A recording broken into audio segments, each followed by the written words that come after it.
Bien, bonjour Gérard, Oui, bonjour. comment allez-vous? Mais ça va très bien, pas de problème, oui. Déjà, qu'est-ce que vous pensez de ce premier salon du livre de La Palme? Mais le premier salon du livre, bon, déjà, c'est un événement de pouvoir le réaliser. C'est jamais évident donc, pour une équipe de bénévoles de s'investir. Je trouve que l'accueil est parfait. Après, les visiteurs, bon, c'est comme tout, donc c'est peut-être lié au temps, au climat.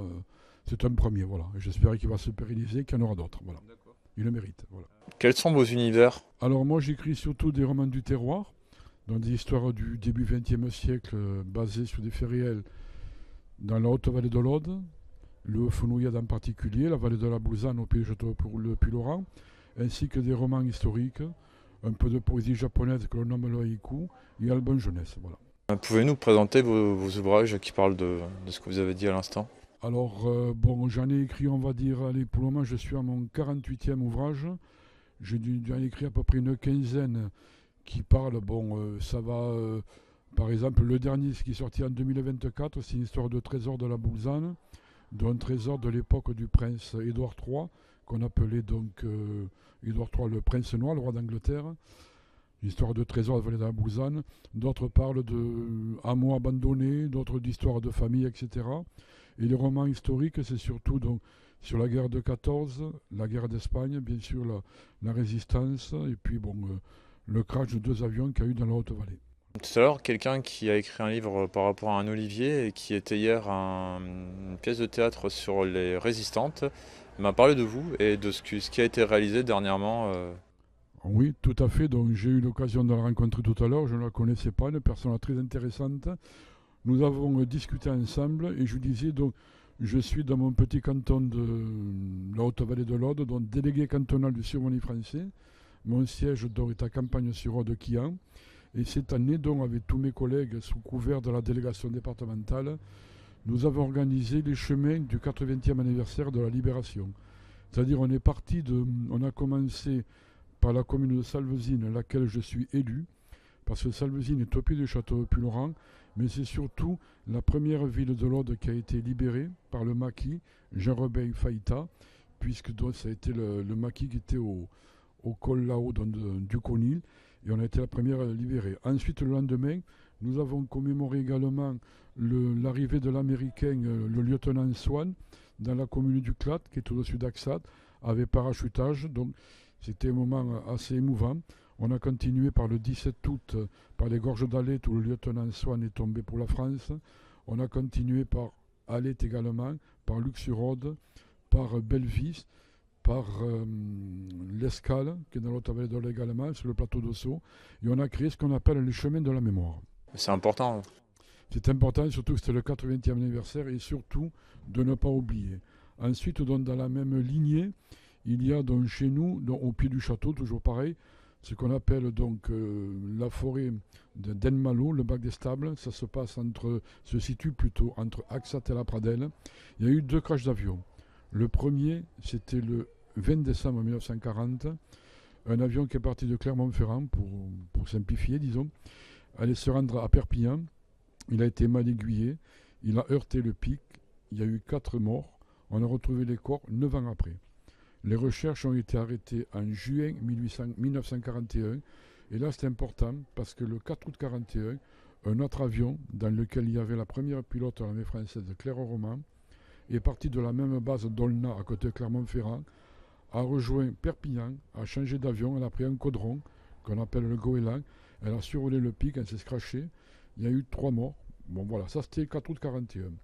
Le plus important pour l'histoire, c'est qu'en 2015, un mail est arrivé à la commune de la Pradelle en disant que c'était ce mail émané de M. Jean-Marie de Harvin, qui est le président des Amis de l'aviation de Mulhouse.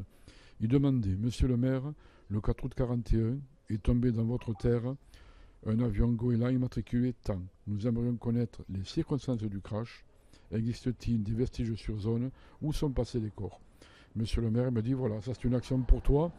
Entre guillemets, bon, débrouille-toi. Donc j'ai remonté l'histoire, j'ai trouvé des témoins de l'époque, j'ai monté une équipe de chercheurs.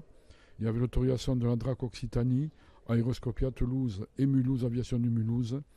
On a sorti de cette terre une centaine de morceaux d'avions qui sont exposés depuis 2015 à Aeroscopia, donc chez Airbus à Toulouse.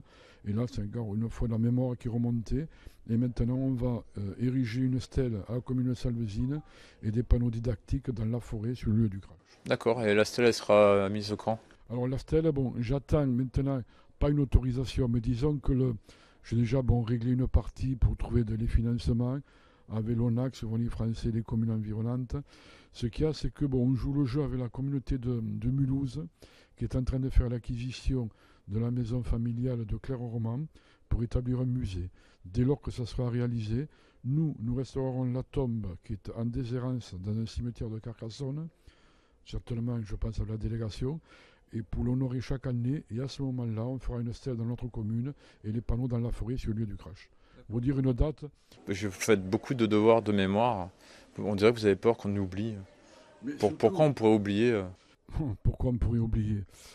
Parce que généralement, dans le devoir de mémoire, les personnes qui ont vécu, soit par exemple l'exode républicain, soit l'exode français donc sur les routes pendant l'exode dans les années 40 ou autre, ces gens-là, par pudeur, ou même je dirais peut-être par honte, n'en parlaient pas.